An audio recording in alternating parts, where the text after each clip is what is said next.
Our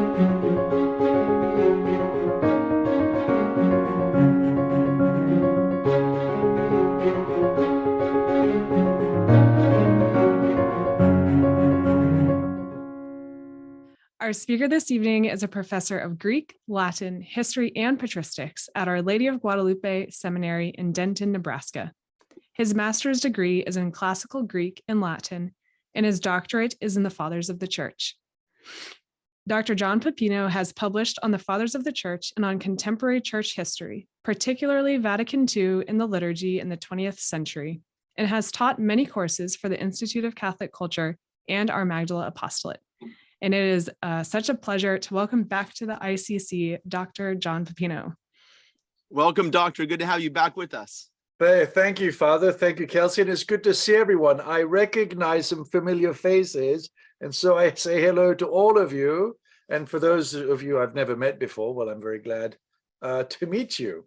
So, yes, as Kelsey said, and I'm going to get a little autobiographical here, okay, what we're talking about. So tonight we're going to talk about the age in which Saint Boethius lived, and which means we're going to talk about the late 5th and early 6th century AD. Usually called the fall, the collapse of the Roman Empire. After all, that's the part of the title of tonight's lecture. We're going to dig into what that means a little bit, if only to provide you with a background to the world into which Boethius was born and lived and was ultimately killed by the authorities. And then, just as an aside, there'll be more on Boethius. Boethius's book on the consolation of philosophy is currently the book club book. Some of you may be following that. And also Dr. Guadalupe, our philosopher and friend, is going to talk about specifically an aspect of one work of Boethius, The Consolation of Philosophy, where he contemplates why do good things, why do bad things happen to good people, which, as we shall see, happened to him. Now, why am I here in front? What led me to be in front of you here tonight? Besides the generosity of the Institute, there's also the fact that I'm interested in this period. Why? I remember when I was a boy, 9 years old, I had this box of colored pencils. And on this box of colored pencils, there was a scene, pastoral scene was painted.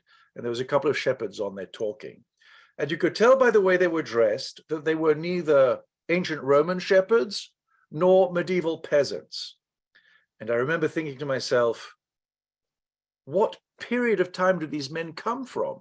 Because in our, grammar school history books, you had, chapter 1, Sumer, chapter 2, the Egyptians, chapter 3, Greece, chapter 4, Rome, chapter 5, the Middle Ages. And I want to know, well, what happens between there? And so tonight we're going to talk about that. What happened between the Roman Empire and the age of the Germanic kingdoms? And what is this, a collapse? Is it a destruction? And so we're going to be talking about that a little bit tonight, while not forgetting, for two reasons. Number one, out of regard for our host, Father Hezekias, who is a Maronite, Eastern priest, and also out of regard for the truth that the Roman Empire did not peter out at all in the East until Constantinople fell to the Turks in 1453, so much later. Get the idea? So we're going to talk about the West, Rome specifically, Italy, where Boethius existed, and what's going on. And the period we're talking about here is generally called late antiquity. And that brings us up to the famous date is 476. If you remember your middle school or high school history, you were told that the last Roman emperor, if you're lucky they told you it was for the West, was Augustulus Romulus, deposed by a Germanic barbarian war commander in 486. We'll get back to that in a moment. But in fact, we have to backtrack a little bit into the division of the empire into two halves, because that's going to play a role in terms of the overrunning of the West by Germanic peoples and the lack of support from the East. So we'll begin with slide A. I've got slides and maps and pictures. Those of you who've taken my classes in the past know how much I love those. So if we may have slide A, please. So here you have, very bare bones, the division between the East and the West. And as you can see in Europe, it goes right through the Balkans. In fact, you're looking at the origin of what we call Balkanization, right? That these Slavs there, well, they'd be Slavs later, were broken into two. So there's Western Empire, Eastern Empire. So the fall of the emperor really concerns only the West. And this period is not well known enough, which is why we're talking about tonight. And sometimes you'll hear this era called the Dark Ages. Many different ages have been called the Dark Ages. I think there's reason to believe we're living in a kind of Dark Age today. Some people say 10th century, 9th century. This period has often been called the Dark Ages because we're no longer in the days of Cicero, right, and Horace and Virgil and Emperor Augustus and Emperor Claudius and all these great people. We're not even in the age of Constantine, the first Christian emperor equal to the apostles, who made Christianity polite, meaning, you know, that you could actually join it. And it's called the Dark Ages wrongly. And there's a great French historian of this period. His name is Henry Irenaeus Marou, who said, he thinks that it's because this is a time when the Roman Missal was composed, which he calls the greatest work of literature of late antiquity is the Missal of Rome, the Roman Missal, you know, that you have at Mass. So was it dark? You will be able to judge a bit better when we're done. So what is the world then that Boethius is born into? I've tried to clear some of the brush, and there is some myth going on. Now, it is true that the great novelty of this period of history is that you have foreign peoples on Roman soil governing themselves as they do so. And if we look at slide B, we'll see a map of the Roman Empire from the point of view of the migrations of people we call barbarians. We could just simply call them Germans, really, Germanic peoples. Now, it's a bit crabbed, but I just want to focus on a few of these things as pertain particularly to Italy, since Boethius is in Rome. If you look at the solid red line with arrows, right, that is the migrations of the Visigoths, the Western Goths, so what happened to the Goths? Why are they here? And what's going on? And this is an important part of the puzzle. We have unprecedented pressure on the peoples of what we today would call Eastern Europe. They're mainly Germanic peoples, from the arrival of an Oriental people from the steppes of Asia, the Huns. The Huns are putting pressure on these Germanic peoples, and there's no safety valve for them to go anywhere but to cross the river, whether it be the Danube or the Rhine, into the area governed by the Roman Empire. And these Visigoths had been received into the Roman Empire as refugees, put in refugee camps along the Danube, where it says the word Danube actually right there on the map, just to the west of the Black Sea. But they were oppressed.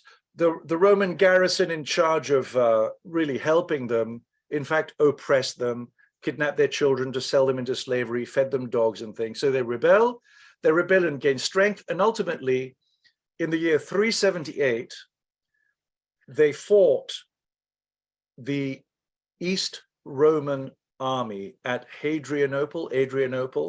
You can see it on the map there near Constantinople. And the East Roman army was defeated by the Visigoths. Emperor Valens, who was the general in charge, died in that battle. And then the Visigoths essentially went on a rampage, which brought them to Rome, which they sacked in the year 410. And that is the first time in about 700 years, 7 centuries, that Rome had been taken by a foreign army. The year 410 made people like St. Augustine and St. Jerome weep. And we know this because they said so in their letters. And indeed, it prompted St. Augustine to write The City of God. Ultimately, the Visigoths are sent to Aquitaine and then Spain and back to Aquitaine. The Romans actually gave them land to settle in. Aquitaine, where Bordeaux is. And then the Romans asked the Visigoths to help kick the Vandals out of Spain. And the Vandals just went into North Africa, where they sacked St. Augustine's own town, Hippo, even as he lay on his deathbed in 429, 430.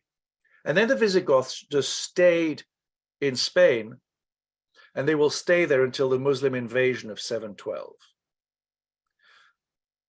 Meanwhile, other Germanic peoples are coming in and settling the Roman Empire, the Franks, the Burgundians, and others.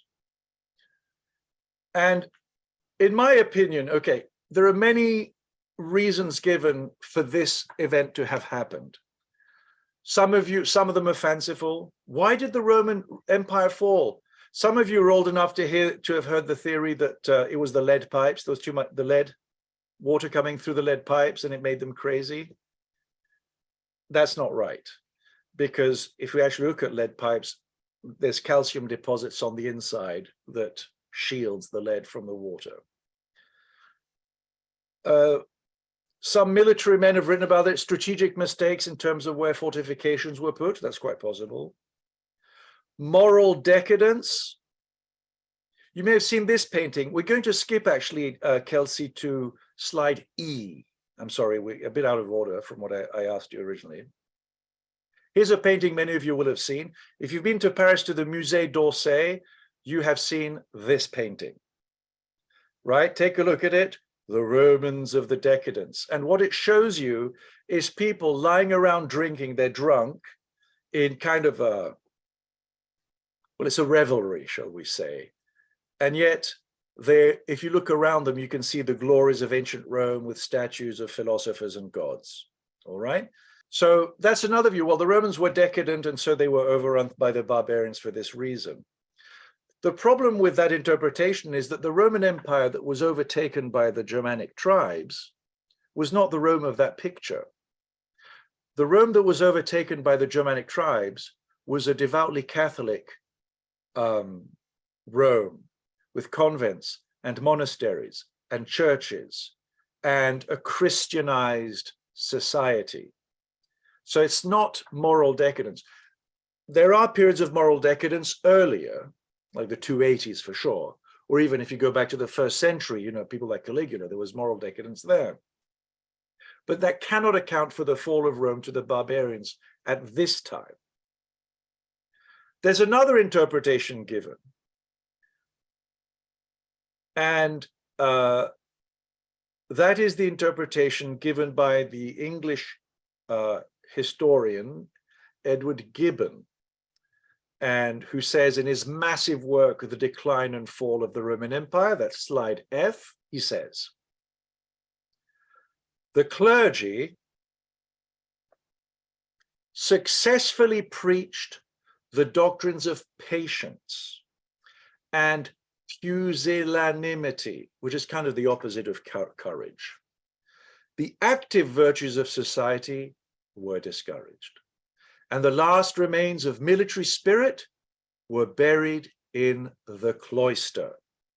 A large portion of public and private wealth was consecrated to the specious demands of charity and devotion, and the soldiers' pay was lavished on the useless multitudes of both sexes who could only plead the merits of abstinence and chastity. So that's Edward Gibbon. He's writing in the 18th century. He's an Enlightenment historian. So for Edward Gibbon, the answer is simply, it's because they were Christians that they fell. All these strong, robust young men who would have been soldiers were now meek monks. Now, this also can't stand, because in fact, there were Christian soldiers, and certainly military valor is not an un-Christian virtue. And also ultimately monks, and even more, I suppose, nuns, are not drawn from the same pool of people as the army is. So it's not as though the increase of monasteries led to a decrease in the military. No, in the end, and again, this is just my view, it's simply the two reasons. The unprecedented pressure of the Huns on Eastern Europe, number one. And number two, it is true that the Roman armies were weaker than they had once been, particularly because it had become an increasingly mercenary army, as opposed to a citizen army. And the detachment of the loyalty of the army from the fatherland. And by the time you get to the days of the end of the Western Roman Empire in the 400s, most of the generals and most of the high command is made up of Germanic officers. And so that their loyalties would not quite be the same as it might have been with a citizen army. Now, this having been said, I want to look at two pictures again before we get into the nitty-gritty. In terms of the images we have in our heads, this is a 19th century painting. The painter is called Cole, and he painted a series of 4 paintings intended to show the progress of civilization. There's beginnings, there's the pastoral, there's the consummation, which is the height of civilization, and then there's the collapse or destruction or decadence. So when we think of ancient Rome in its heyday, this is the picture we have in mind, is it not? Everything is white marble and gleams. Although you should know that all of these white marble temples you see in Greece and Italy and all over the Mediterranean basin were actually painted blue, red, yellow, green, all sorts of colors. But and it's often, I think, it's presented to you in gleaming white to give an impression of purity and cleanliness. So this is the image we usually have for the height of the Roman Empire. And the image we have for the collapse of the Roman Empire is slide D. It's the same place, except now you can see it's completely overrun. The statue of the god of war Mars has been decapitated, no head, you see. They've lost the military valor to fight. You can see kind of in the bottom middle, I guess it would be the foreground of the painting, there's manifestly a Roman matron who is being grabbed at by a barbarian soldier. That's also a part of the imaginary we have of the collapse. There's rape and pillage and things are falling apart. And even the bridge that was there has collapsed and it's been replaced with wood, and the wood is falling apart as well. So is that the world that Boethius was born into, that last picture? Was he born into a world of ruins and fires, of marauding barbarians, destroying, helping themselves to things? There's another view of history of this period of late antiquity, put forward at first by a French historian by the name of Pirenne. And this approach actually has been popular to today, and that is the point of view of continuity, emphasizing the things that continued. In other words, rather than looking at the break, looking at the continuity. And he says, this historian, Pirenne, be careful. One must distinguish a change in administration, on the one hand, and the end of classical civilization, on the other hand. And if you look for continuities, and I think he went a bit far, but he has some arguments, he says that the end of the Western Empire is the 8th century. So you have to wait till the end of even to the time of Charlemagne, he would say, when you have the birth of the Holy Roman Empire, which replaces the Roman Empire. One might even say that the Roman Empire of the West, which becomes the Holy Roman Empire, as we know from Charlemagne and his descendants, ended as late as 1918, when the last Austro-Hungarian Empire, Charles Habsburg, who was the heir to the crown of the Holy Roman Empire, which had been made defunct by Napoleon, understood, but he might be the last he might be the last of the Constantines, if you like. So that's pushing it a bit. But what I'm trying to emphasize for you here is to sort of shake away this notion we have of an abrupt break.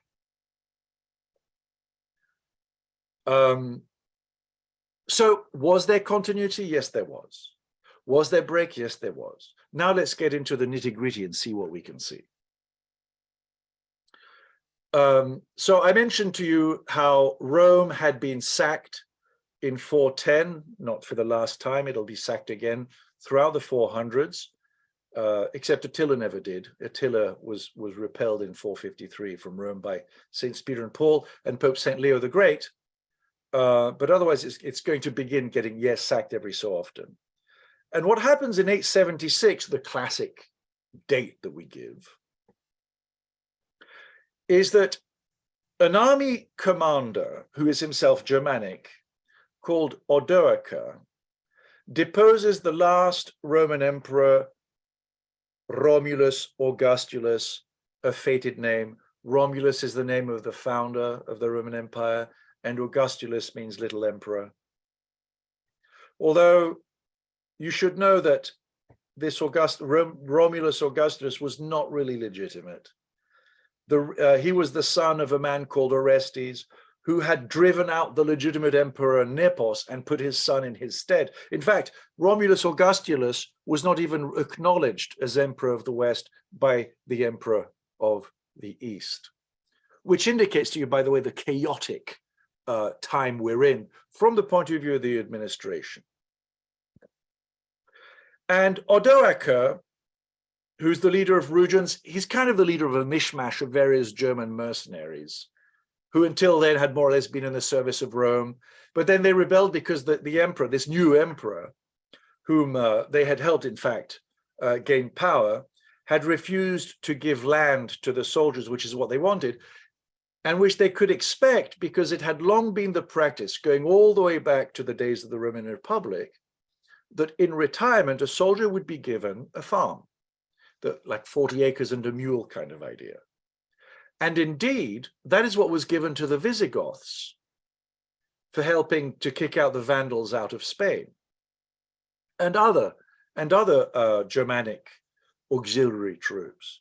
And so that's when he was deposed. It was over a disagreement in terms of benefits in retirement for soldiers. That's kind of the nitty-gritty of that.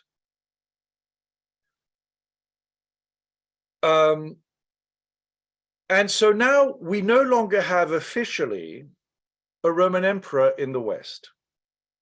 No one thinks to replace him. And Odoacer holds the place. And in fact, they send to the Eastern emperor, the Senate of Rome sends to the Eastern emperor the regalia of the Western emperor. So the Senate of Rome itself admits, okay, we're not going to have an emperor in the West here anytime soon. So they send all the signs of office of the Western emperor to the emperor of Constantinople, which now realizes that the West is lost. And yet, officially, the Romans of the West understand themselves to be under the rule of an emperor. They say, well, we must be under the emperor of Constantinople then. But how about Odoacer? Well, Odoacer is the king of the barbarians, and he's begrudgingly accepted, given the title by the Byzantine emperor of Viceroy of Italy.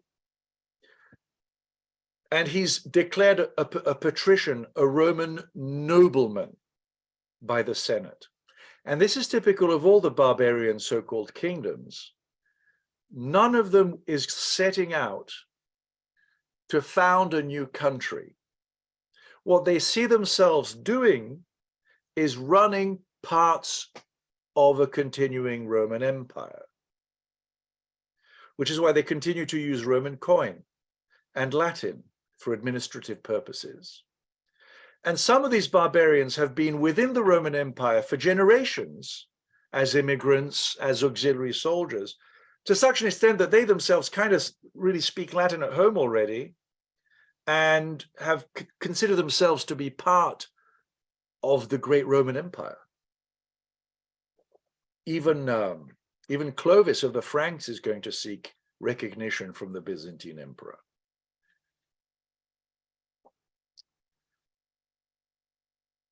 Now, Odoacer, he also had the backing of the Roman Senate, Odoacer did. But soon the emperor of the Byzantine Empire, I guess we'll call it that now, or the emperor of the East, starts to fear the power of Odoacer, number one. Number two, in the East as well, the army had begun being taken over by Germanic mercenaries, among whom the Ostrogoths. And the leader of the general of the Ostrogothic auxiliary troops was Theodoric. And in fact, Theodoric had been given the title of consul designate, and he'd given some eastern provinces along the Danube to administer as part of the Eastern Roman Empire. But Zeno also saw him, Theodoric, the Ostrogoth, as a threat to his power in the East. So the solution, of course, is to send Theodoric from the East, one threat away, to attack and hopefully kill Odoacer in Rome and get rid of that threat, which Theodoric does.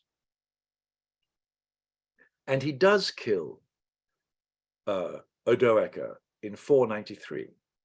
And now Theodoric takes over Rome. Boethius, remember we're talking about him, is a 17-year-old boy at this time. So the 17-year-old boy Boethius sees one barbarian king killed treacherously. By the way, what Theodoric had done was to say, look, Odoacer, you and I, we're both Gothic by race. We're both Aryan by religion, by the way. All those peoples are Aryans. Why don't we just have a big Germanic feast? Right? We'll put some tables out. We'll drink beer, enough of that wine that they make us drink. And we'll have a great Germanic Gothic feast among ourselves.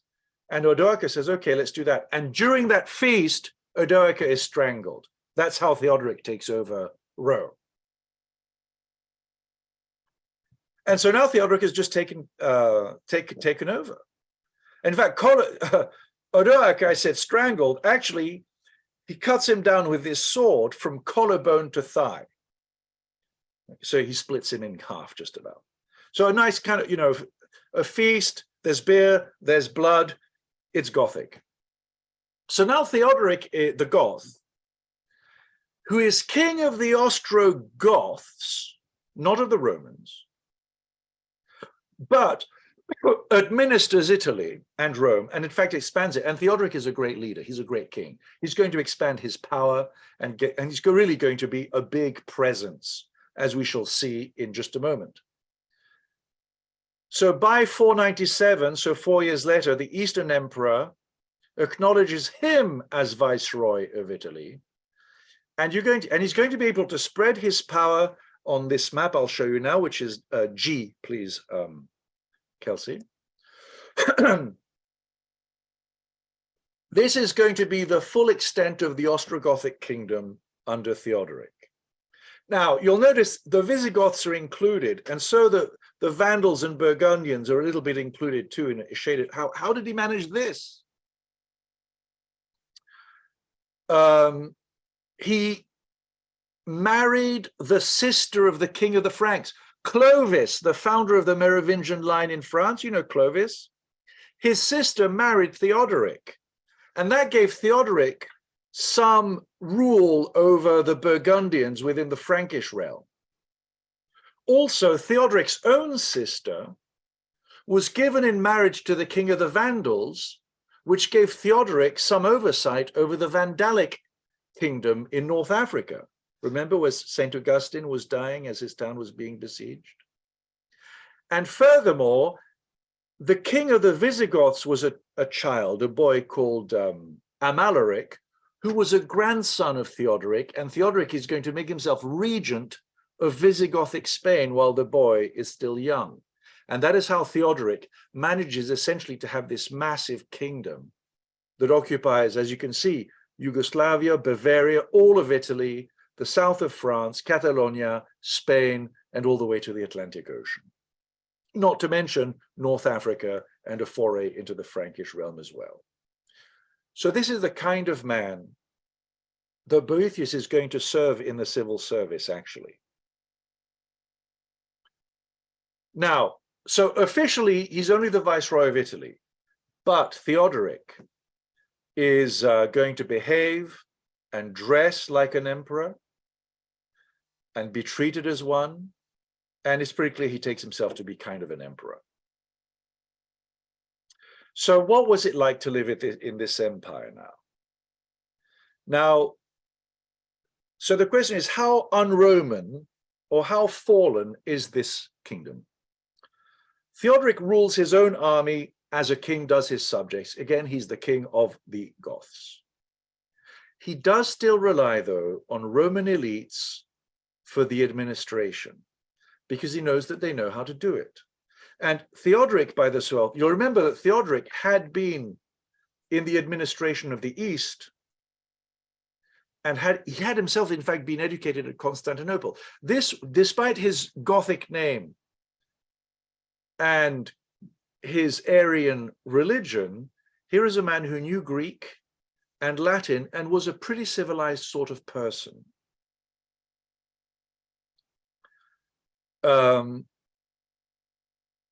He's going to leave the Roman law and the Roman elites in place, which is how Boethius ends up being an administrator. And this is typical, by the way, when the Muslims are going to take over, this is centuries later, they're also going to leave the local Byzantine administration in place, including St. John of Damascus, so famous for defending the images. He's a civil servant in the Muslim Caliphate. Likewise, we're going to see men like Boethius and Cassiodorus, to whom we shall return, elite members of the Roman senatorial aristocratic class who continue to staff high office in Theodoric's kingdom. In addition to this, Theodoric, far from destroying every beautiful white gleaming marble building in sight, builds himself. He repairs aqueducts. He repairs some of the basilicas there in Rome and other capitals like Ravenna and elsewhere. He has several churches built. Of course, he's Arian, so they're going to be Arian churches. And here, in fact, we're going to see one of the churches he built, Sant'Apollinare, which is slide H, please. So there we go. This is a church he built with a nice tall baptistery there. And it's gorgeous inside. We don't have time today, but if you go on Wikipedia, look for Sant'Apollinare, Nuovo it's called, although it's not new, it dates to him. You'll see the inside, the mosaics are just unbelievable. There's a classical statue of him on horseback and other things. So not entirely barbarian. He refurbishes the Wall of Rome. He refurbishes the Palace of Domitian. He refurbishes the Senate House because the Senate were on his side, so it kind of coddles them. He refurbishes the Theatre of Pompeii, which is where Julius Caesar had been killed, by the way. He maintains the sewers and the aqueducts. He refurbishes the Colosseum, adds new statues, holds games, even has horse races in the Circus Maximus of Rome. In many ways, Rome is having a new lease on life under Theodoric. All the wealth had gone to Constantinople. Rome had become a kind of a second city, really, a bit like Chicago to New York, if you see what I mean, although I don't want to stretch that particular comparison. But now the seat of government is right here. Real power, not puppet emperors we've had since about 450. And the continuity, as I mentioned, administratively, the Senate continues to function. And there are leading statesmen of the Roman race, include men like Liberius and Cassiodorus and others. However, some small differences. The officers of the military were all Goths. He couldn't trust Romans to lead men militarily. And some administrative positions that had been important during the empire still exist officially, but nothing really is going on.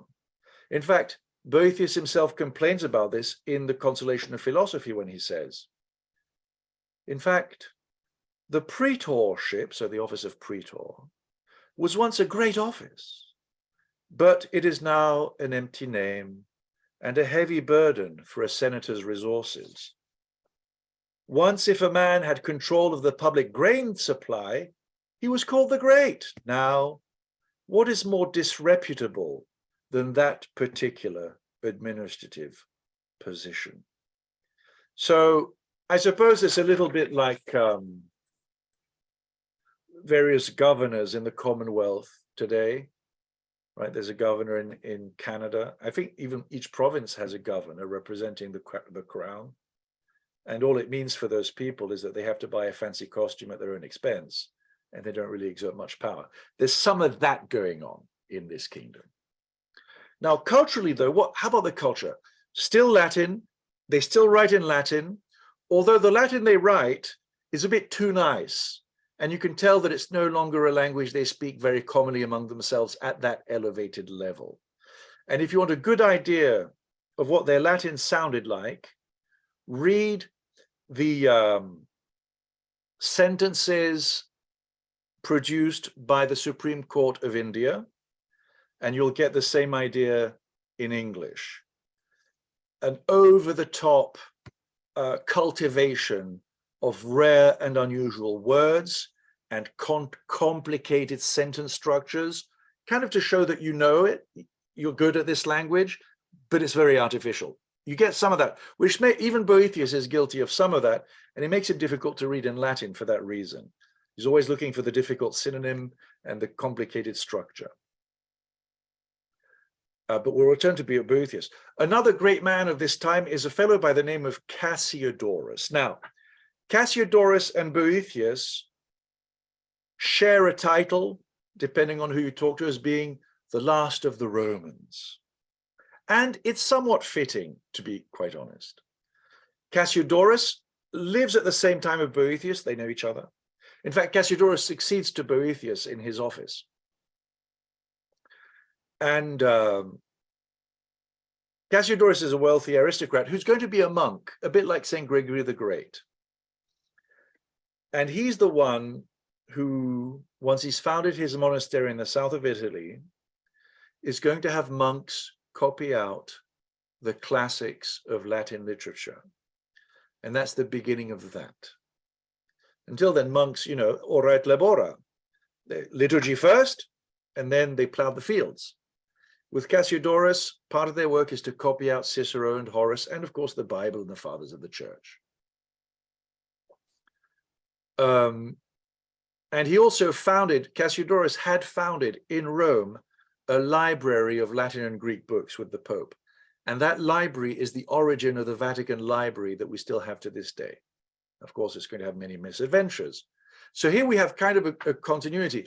And while in his monastery, he wrote a book for his monks, Cassiodorus did, the title of which is How to Spell Correctly. And that tells you a lot also about, there is some decadence. Okay, I've been pressing the continuity, but there's been a drop-off in the ability even to spell for two reasons. Number one, the education system is beginning to decay a bit. Like the endowed chairs, like the chair of rhetoric that St. Augustine was given in Milan as the imperial professor of rhetoric in Milan. Those professorships, the funds aren't there for those. And that trickles down even to the grammar school level. And number two, the way that Latin is pronounced has become far enough from the way Cicero pronounced it, which was close to what's on the page, that you couldn't write phonetically anymore. The spelling did not reflect the spoken language, much as in English for us. Right? We think of words like through and though and cough and all those things. It had become like that to them, which indicates two things. Number one, that yes, there's a certain decadence. And number two, there are people who realize that something has to be done about this. Let's make sure we copy down the classics for the future, which is what Cassiodorus does. And we'll get to Boethius in a moment, but he does some of that too, preservation of what came before.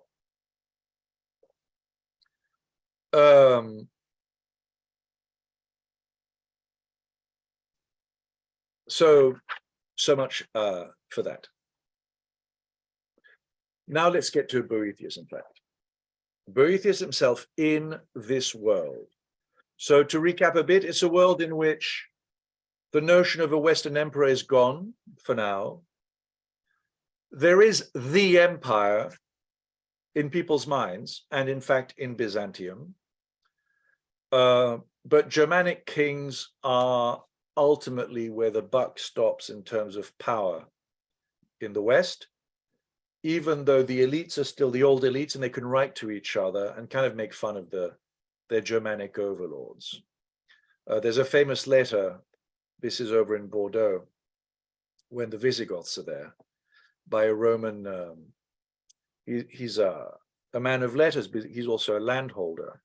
And he writes this letter to a friend. He said, you know, my new Germanic neighbor had me over for supper last night. So, you know, I took my wife and kids and we had dinner at this place. You will not believe what these people eat and how they eat it. Oh, and then he goes into their bad manners and how the pork is roasted and they drink beer, which is fizzy and bizarre, and they use butter to cook in, not olive oil. They have long hair, they wear pants. That's the kind of interaction there is, okay, on either side. But that was a bit earlier. But also a man like Theodoric, he knows how to handle himself at the dining room table. Theodoric does. They don't have knives and forks, but only the first three fingers to grab the food. You don't grab the food with your latter fingers, you know, and you don't, there's certain ways of breaking the bread. He knows. But if you walk around the streets of Rome, the soldiery is kind of going to be rough and Gothic. Number two, and this is important for the rest of the story, the Romans are Catholics and Orthodox. The Germanic rulers are Arian heretics through a weird twist of history. They happen to be evangelized by missionaries from the empire at the time when the empire was majority Arian. So now Arianism has come back. And that's a difficulty as well, because it's always going to mean that the Arian king and his courtiers, although needing to rely on the local Roman elites for the administration and things, are always going to be a bit suspicious of them and see them as a possible fifth column for the Emperor of Constantinople because of the similarity of religion. And that's going to play a role, as we shall see in just a moment. So who is Boethius? We're going to have to go over a little bit, Kelsey, as you had predicted. So his full name is Anicius Manlius Severinus Boethius, a long and noble name. He's born around the time that the last so-called emperor is deposed. His family has been Catholic since the days of Emperor Constantine, equal to the apostles. But he's orphaned as a young man, and he's adopted into the family of the Simici. Now, the Simici, of course, are also Christian, but they hadn't always been. They belong to the tradition of the Roman elites that were the last to convert to Christianity.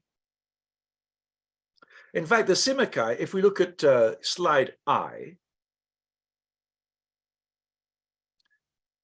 you will see it's an ivory diptych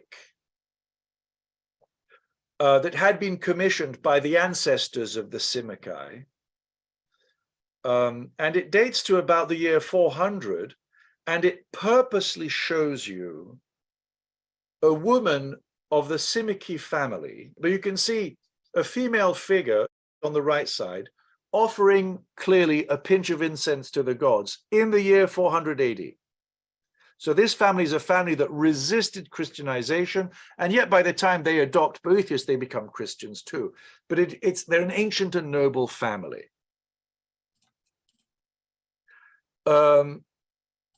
And Boethius is given the very best education. He ends up marrying his stepsister, actually. There it is. You see on the right that she's offering a pinch of incense. And there's a detail if we go to the next slide over, slide J. And you see Simicorum at the top. And there she is. So that's the ancestress of the wife of Boethius and of his adoptive father, and who was also his father-in-law.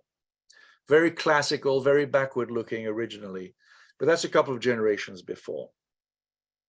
And if we go to the next slide, which is K, we'll actually see a painting. It's a fresco of Boethius on the right and Symmachus on the left. You can see their names at the top. Boethius is spelled with a C, which tells you a lot, by the way, about spelling. I was talking about spelling with Cassiodorus. It's spelled Boethius with a C. Symmachus is spelled correctly, however, so that's good. So there's father-in-law, son-in-law. So his career, Boethius, or I should say his education, his ancestry, his personal charm, all impressed Theodoric, who made Boethius to be a senator in around 500 AD at the age of 25 only, consul in 510, master of the palace, like a minister of internal security, in 522, and his own son, Flavius Boethius, is also made consul in 522. And just to hook the history up together, his granddaughter, the granddaughter of Boethius, will be a letter correspondent of St. Gregory the Great in a couple of generations down the line. So you can see the lofty area where we are. And so he had various duties. He had to look into the paymaster of Theodoric's bodyguard. He had to produce a water clock. He made a water clock, or had one built, for Theodoric to give to the king of the Burgundians. He recruited a lyre player to play for Clovis. This is the same Clovis, the Merovingian. As part of, and that's how Theodoric was able to expand his power, through these matrimonial alliances, as you'll remember. So Boethius was instrumental in allowing Theodoric to expand his power. And he's also producing a lot of works. I mentioned to you how Cassiodorus had his monks copy the classics to preserve them for posterity. Boethius translated a lot of Greek philosophy into Latin, because Greek had the knowledge of Greek was falling apart in the West. So he translates Aristotle. He translates Porphyry's Isagogy. He comments on the topic of Aristotle. He comments on Cicero, who writes commentaries and things. He's trying to put into accessible Latin, although it's in that weird style I mentioned, the knowledge of antiquity in terms of philosophy, and other things too. He does theology too, by the way. Boethius does theology regarding the person of Christ. Kind of dangerous when the king is an Arian. It is Boethius who defends the two natures in one person of Christ in a work by that title. He invents the definition of a person, the individual substance of a rational nature. That's the classic definition of a person used by St. Thomas Aquinas. Boethius coins that, using Aristotelian terms. In fact, he had intended to write a massive book of philosophy to reconcile Plato and Aristotle, but he died. Why did he die? Well, there are tensions. The Byzantine emperor, after all, had sent Theodoric to remove Odoacer, remember? And Theodoric knew that that could happen to him. Also, the emperor in the East at this time, so 518 to 527, is Justin, who's a good egg. But his son, or nephew, I should say, Justinian, regarding whom we have a lecture here at ICC, which you're welcome to watch, had always dreamed of reuniting both sides of the Mediterranean into a single empire administered from Constantinople. So he knew that that might be in the works, and he was right, because in the event it was. Fear of Catholics. Now, for the time being, there was a schism in the East, or between the East and the West. The Patriarch of Constantinople was trying not to accept the Council of Chalcedon. There was kind of a Monophysite leaning over there in Constantinople, and the popes didn't like it. So as long as there was this theological quibble between Constantinople and Rome, I mean Catholic Rome, Theodoric rested easy.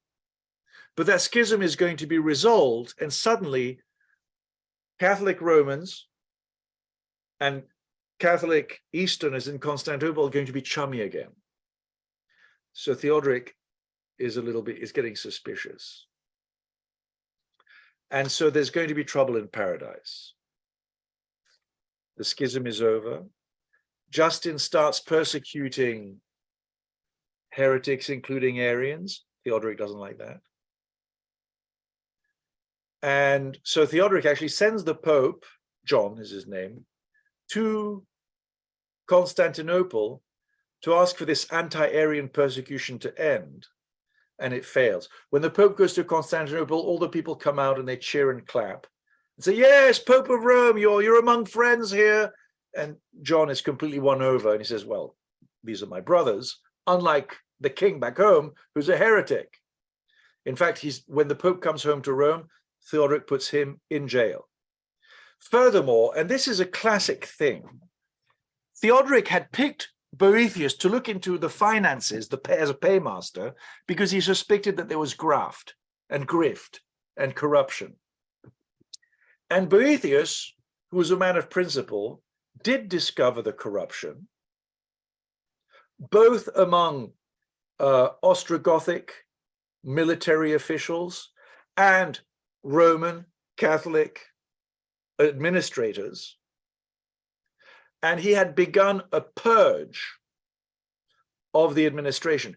At first, Theodoric said, great, this is what I picked him for. But soon, because the corruption was spread broadly and with different degrees of depth, Theodoric realizes, well, I can either put an end to corruption and have a clean as a whistle administration, and only have one friend, Boethius, and everyone else hates me, or I can try to mitigate this corruption myself, and Boethius is just the odd man out here. No one likes him. You see? So even though he put him in that position, Boethius becomes the whipping boy a little bit. And ultimately, there is something that breaks the camel's back. And it is this. There had been a senator called Albinus denounced by an informer for having treasonous correspondence with the Emperor of Byzantium. Okay, so we have a Roman senator who is accused of collaborating with the Byzantine Empire against Theodoric. Boethius defends him because it's a trumped up charge. Boethius, he never wrote that. So now the enemies of this guy Albinus, against whom they didn't have a very good case anyway, so let's go after Boethius then. The guy, remember, who caught our hand in the gold pot? Let's go after him. So they accuse him of having written letters in favor of Roman liberty, which can be interpreted as being anti-Theodoric. They accuse him of suppressing evidence of Albinus's treachery, and they even accuse him of being a magician, a wizard. An easy accusation considering he'd produced a water clock, right? And the tragic thing here is that Boethius, when he was defending Albinus, was in fact trying to defend the entire Senate against the accusation of treason. And yet the Senate, feeling the wind turn, pounced on Boethius. All the people he had defended and been friendly with turned against him treacherously. And there's evidence that Cassiodorus was pretty silent as well, by the way. That's just between us, okay? Don't tell anyone. But it looks like Cassiodorus is not squeaky clean here either. And so he had to go. And he's condemned for treason, confiscation of goods, exile, imprisonment, more like a house arrest in a villa, not a dank dungeon, but he's condemned to death. And there's a heartfelt adieu, which you can see in painting L. This is very romantic, of course. There they show him in a dungeon. Didn't really happen. But there's his young son giving him a kiss.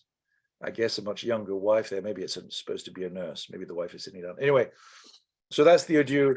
And actually he's going to be bludgeoned on the head. And that's the end of Boethius. So you can see we have a man who lives in a very interesting, complicated time, who raises to the pinnacle of power and administration and fame. He has the trust of the leader, Theodoric. And then simply by trying to defend an accused innocent man, doing the good, he turns against himself, not only the Goths and Theodoric, but even his own people and his own friends. And he's left alone, abandoned. And that is where, rather than giving in, he gives into depression a little bit, but as he's depressed, lady philosophy comes to him, and then he's able better to understand what misfortune is and what good fortune is. And that will be the topic for other discussions besides mine. And that's all I have to say. So thank you for your attention. All right. So I see that we have some questions coming in, and I will just open it up if there's any of our on-screen participants that might have a question. You can't help but being struck by the brutality of the way he was killed. And I'm just wondering, was that just the norm of the day? I mean, what was the purpose of that incredible brutality? Oh, yes, you're right. He was beaten on the head and his eyes fell out, and it was just a horrible scene. No, I don't know why they did it that way. I don't know that there was any stable particular way. There was a difficulty in the sense that there were two competing laws at the time, I guess. There was the law of the Goths and the law of the Romans.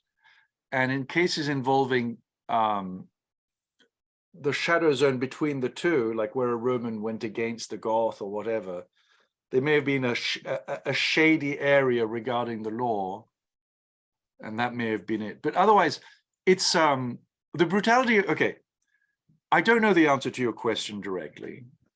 I do know that some people dispute that it was exactly like that. So then that may have been a later embroidering to make it seem even worse than maybe it was. So whether it's a fact to begin with is somewhat in doubt. But if it did happen, I don't know what would have motivated the guy in charge of holding the club to be quite so nasty against Boethius, unless it got to the point where the obviously innocent man, whom everyone agrees must be put away, elicits a greater deal of cruelty than actual guilt would have, if you see what I mean. That sometimes happens because of human nature. So I don't know, but in fine, I don't know. Thank you, Bob. We have a question coming in from Jessica. She says, you referred to Boethius as Saint Boethius at the beginning of this talk. Is Boethius a canonized saint? He is in the calendar, in the martyrology. I can't remember what his feast day is. You can Google it for me.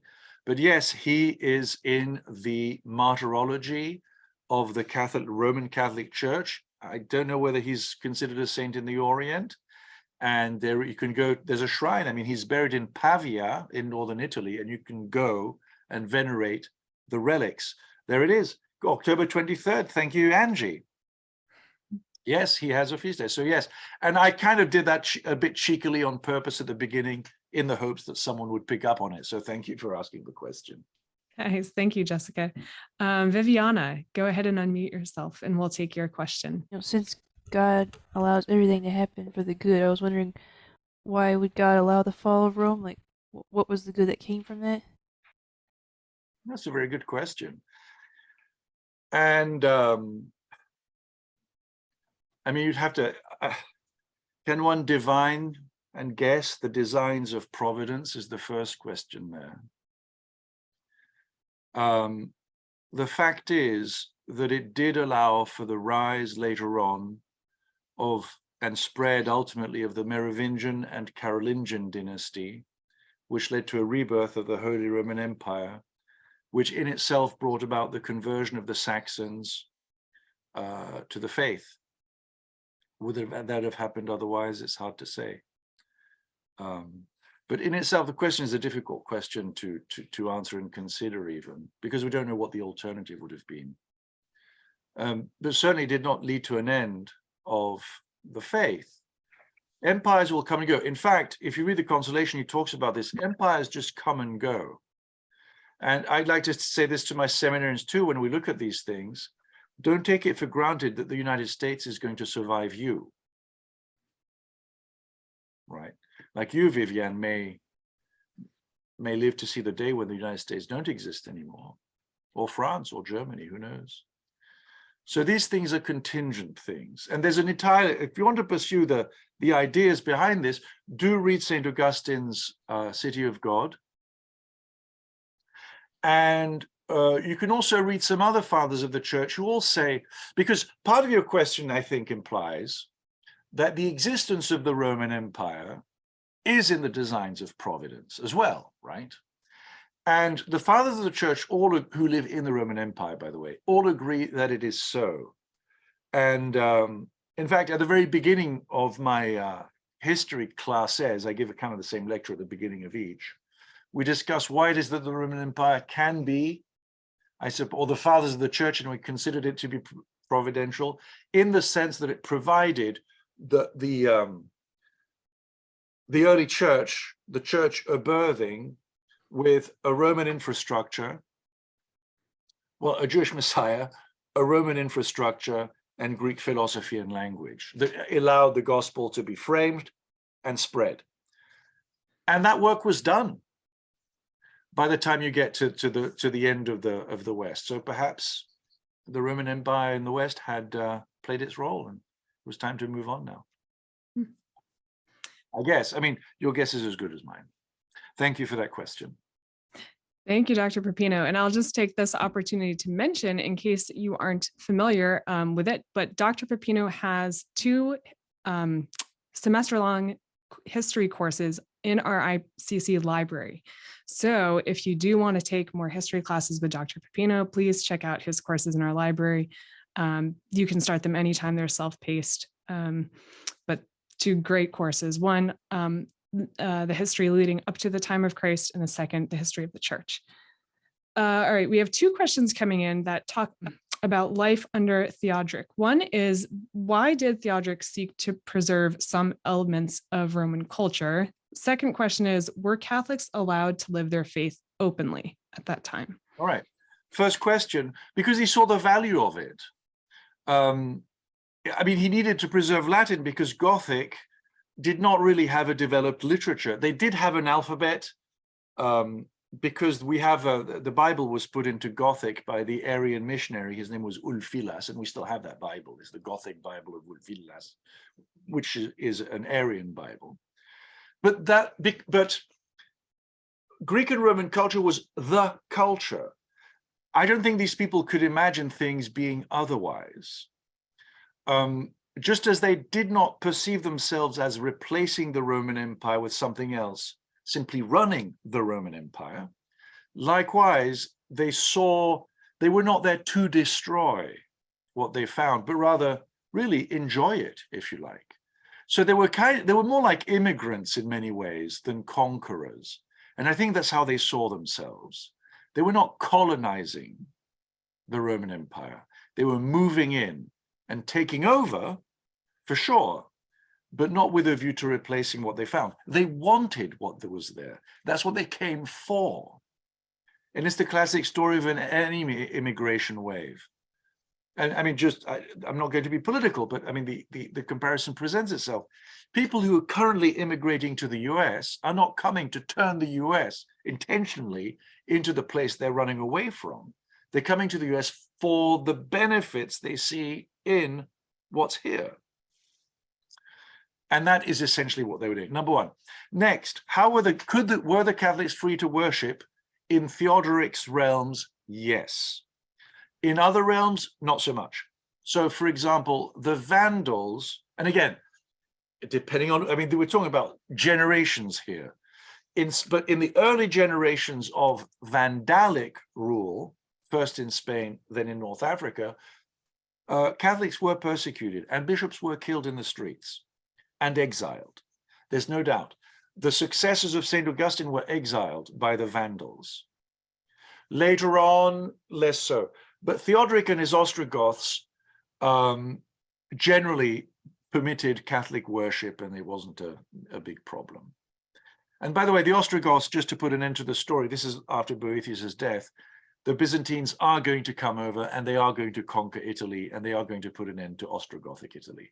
And then it becomes Byzantine Italy. And then later Lombards come down and then Franks, but that's for another day. Thank you. Richard, why don't you go ahead and ask your question, and then we'll take Travis your question after that. All right. Hello, Richard. Okay, thank you. You've in part at least answered this question. What part may corruption have played in the fall of the West?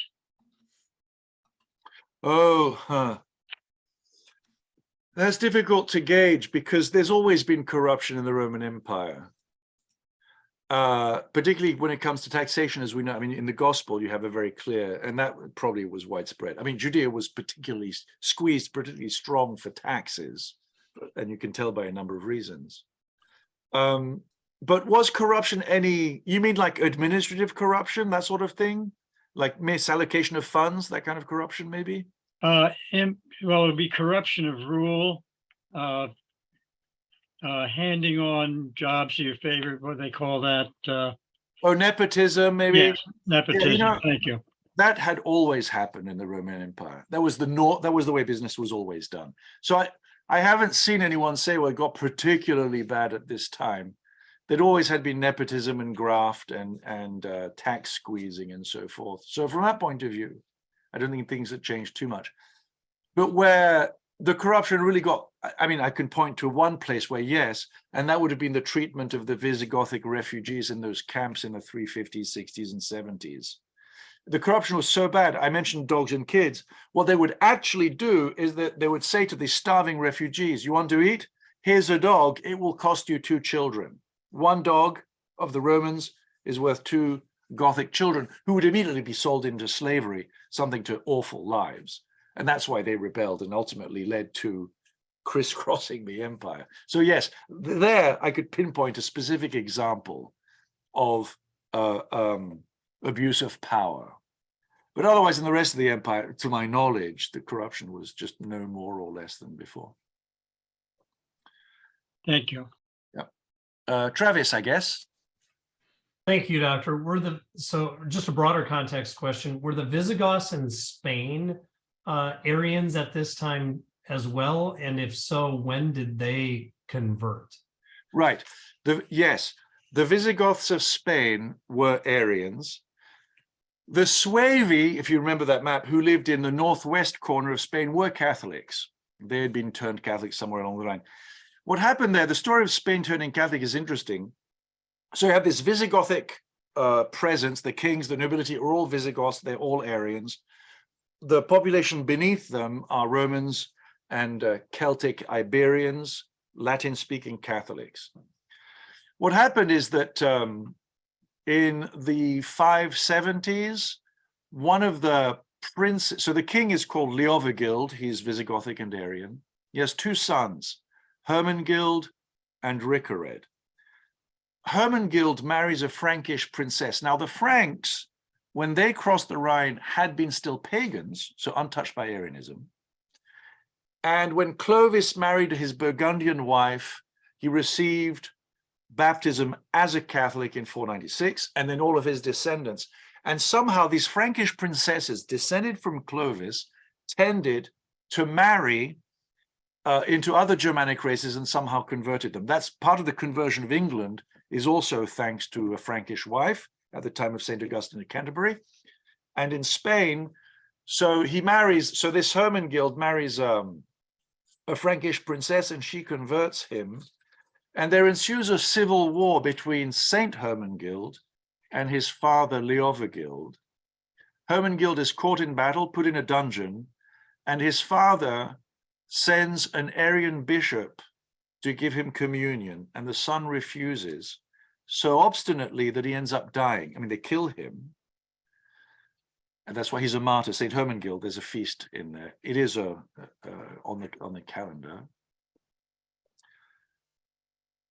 Then his dad, the heretic evil king Leovigild, dies. He's succeeded to by his son Richard, we would say, and Richard receives, probably through his brother's prayers from heaven, the Catholic faith. And there's a council in 589, it's the Third Council of Toledo, and at that council, the Visigoths convert as a group. And the Visigothic bishops convert and become Catholic bishops, actually. They convert en masse. And one of the Catholic bishops who was there, who was already Catholic, he was the brother of Saint Isidore of Seville, actually. I mean, he says, finally now the prophecy is fulfilled. Thy house, O Lord, has become a house of prayer unto the nations. And then a couple of generations later, the Muslims take over. So there was a brief window where, yes, Spain became entirely Catholic, and that's 589. Yeah, good questions, Travis. All right, how are we doing? I see some more hands up. Yes, we have so many questions that have come in. We might be able to take just one or two more, I think, if you have the time for it, Dr. Pepino. So one question a couple of people have asked, but you mentioned that Boethius had written or had made many translations himself. Right. Is there, do those translations of his and any commentaries he might have written still exist to this day? And if so, are they accessible to us? And then related question is, do you have any recommendations for other works we might read? Of course, next to the Consolation of Philosophy itself, but other works that you might recommend. Right. Well, the answer is yes, yes, yes, and yes. We have most of those. And as a matter of fact, I'm just myself undertaking with a colleague of mine at the seminary, we're beginning to read his translation of Porphyry's Introduction to Logic, the Isagogy. And what's neat is you can buy it in facing page Greek, 2nd century Greek, Boethius's Latin translation, and then you can follow it in an English translation. There are many of those. There's, for those of you who know Spanish or are Spanish speakers, there's even an edition at Anthropos Press. We have Greek and Latin at the top, and the bottom is Spanish. So you can read it that way too, if you like. This is for the Isagogy of his. His work on the natures and person of Christ against Nestorius and Eutyches, for those of you who followed that history a little bit, that can be read in facing page Latin on one side and English on the other side in the Loeb Classical Library series. And if you just go into the website of any university library catalog and punch in Boethius, you'll see what's available right there. And there are many things there. Now, I will say this, a lot of it is extremely highly specialized logic, philosophy, theology, and I'm reading it. My colleague is a professor of philosophy, and I'm glad I'm reading it with him, so he can tell me what's going on in there with genus, species, accident, substance, all this business. I know I've got the Greek and the Latin, he's got the ideas, and that's what I thought. I warned him, look, I'm kind of dull at this. But for the general public, actually, the Consolation is a good one to get into. And the translation that Kelly just showed, there are many translations, but this translation, which I discovered last year, I'd always used another one, which is good enough, but I really prefer the one that Kelsey has there in her hand. Mm-hmm. And that's with by Joel Relihan. The book club is using a different translation, but this is one that I have on hand. Okay. Oh, it must be what Esselin. I wonder what Esselin likes, actually. I have to find out. I have to go on the website. Think, Georgie, are you holding it up there? Yeah. It is listed on our ICC website, Okay. so you can find that. And there are two famous ones, but there are many others too. So Mhm. yes, so I see Rubén Patiño. Yeah, so it's the series it's Anthropos Press. Mhm. Oh, but I think Great. Well, I think we will end there. Thank you so much, Dr. Pepino, for that really phenomenal lecture. I'm so glad we got through so many of the questions also.